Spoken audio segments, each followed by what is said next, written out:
विक्रम और सहदेव दोनों सगे भाई थे। विक्रम बहुत ही मक्कार और लालची स्वभाव का था, जबकि सहदेव विनम्र और सीधे स्वभाव का था।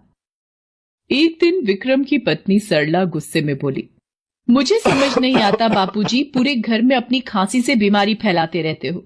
तुम्हारी वजह से पूरे घर में बीमारी छाई रहती है। भाभी, तुम बापू से इतनी नफरत क्यों करती हो?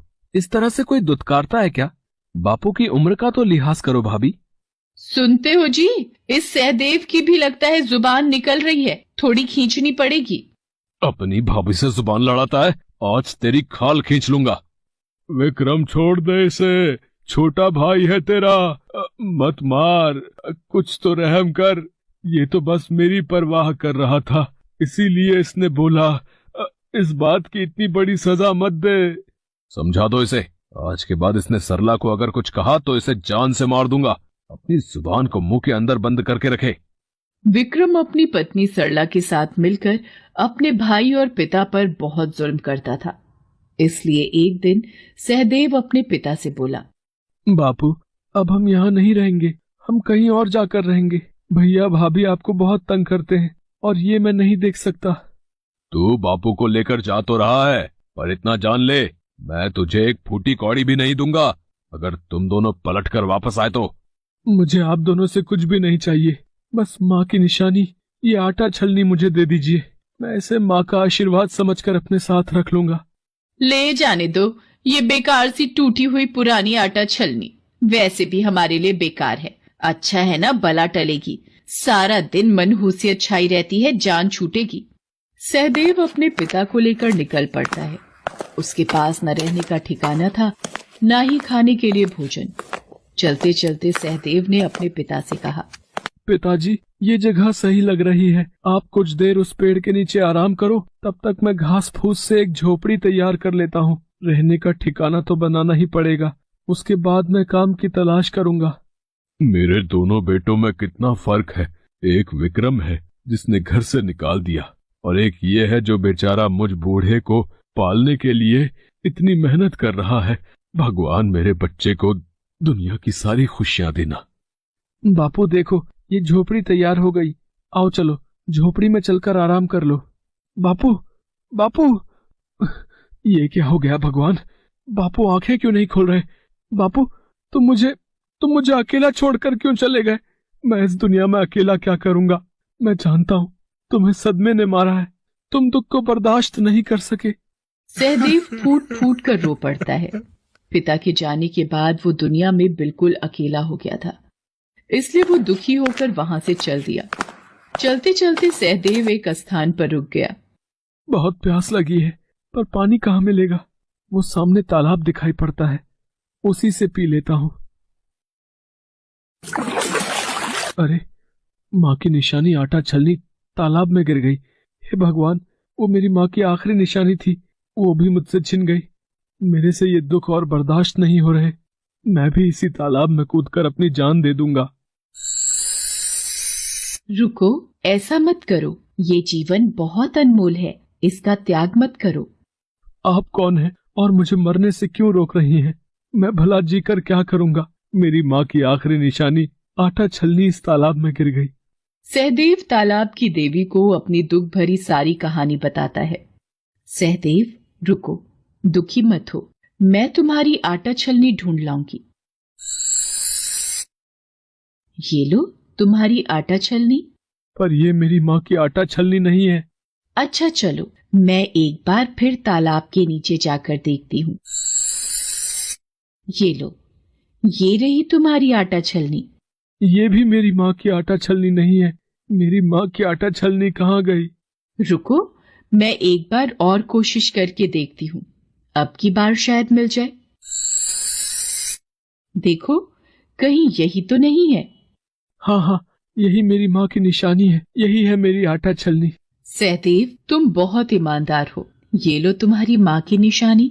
मैंने देखा, जब मैंने तुम्हें सोने और चांदी की आटा छलनी दी, वो तुमने नहीं ली, पर तुम चाहते तो तुम ऐसा कर सकते थे। तुम मेरे से सोने चांदी दोनों आटा छलनी ले सकते थे, पर तुम्हें सिर्फ अपनी माँ की निशानी से ही प्यार था, वही तुमने मांगी। ये देखकर मैं बहुत खुश हूँ। तुम बहुत साफ मन के हो सहदेव। मेरी तरफ से सोने और चांदी की ये दोनों छलनी भी उपहार स्वरूप रखो। ये जादुई छलनी है। चांदी की छलनी चांदी के सिक्के देने वाली है और सोने की छलनी सोने के सिक्के देने वाली है। तुम इस धन से अपने जीवन की नई शुरुआत करो। आपका बहुत बहुत शुक्रिया तालाब की देवी। मैं इस धन से एक नया व्यापार शुरू करूंगा और माँ बाप के आशीर्वाद से उस व्यापार को चलाने के लिए खूब मेहनत करूंगा। सहदेव वापस अपने गांव आ जाता है और वहीं एक नया और बढ़िया घर रहने के लिए बनवाता है। सहदेव ने धन की सहायता से एक नया अनाज का व्यापार भी शुरू कर दिया था। सहदेव को धन का बिल्कुल भी लालच नहीं था, इसलिए वो रोजाना छलनी से सिक्के नहीं लेता था, बल्कि जब उसको धन की जरूरत होती वो तभी उन सोने चांदी की आटा छलनी से सिक्के लेता। सहदेव के अमीर और सफल व्यापारी होने की खबर उसके भाई विक्रम के कानों तक भी पहुंचती है और वो बहाने से सहदेव को मिलने आता है।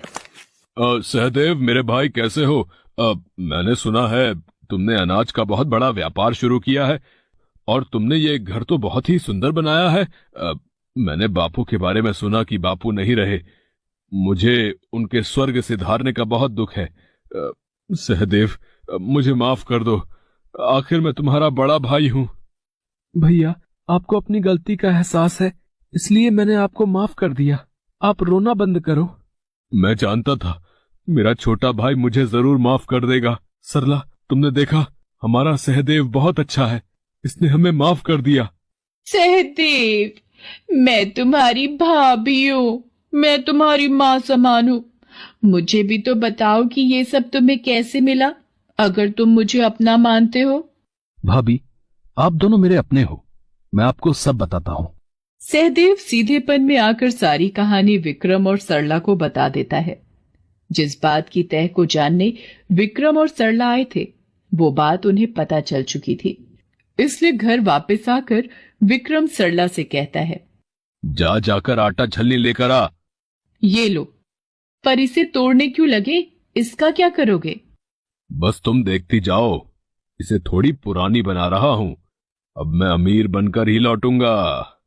विक्रम आटा छलनी को लेकर तालाब के पास पहुंचता है और जानबूझकर छलनी को तालाब में फेंक देता है और रोने का नाटक करता है।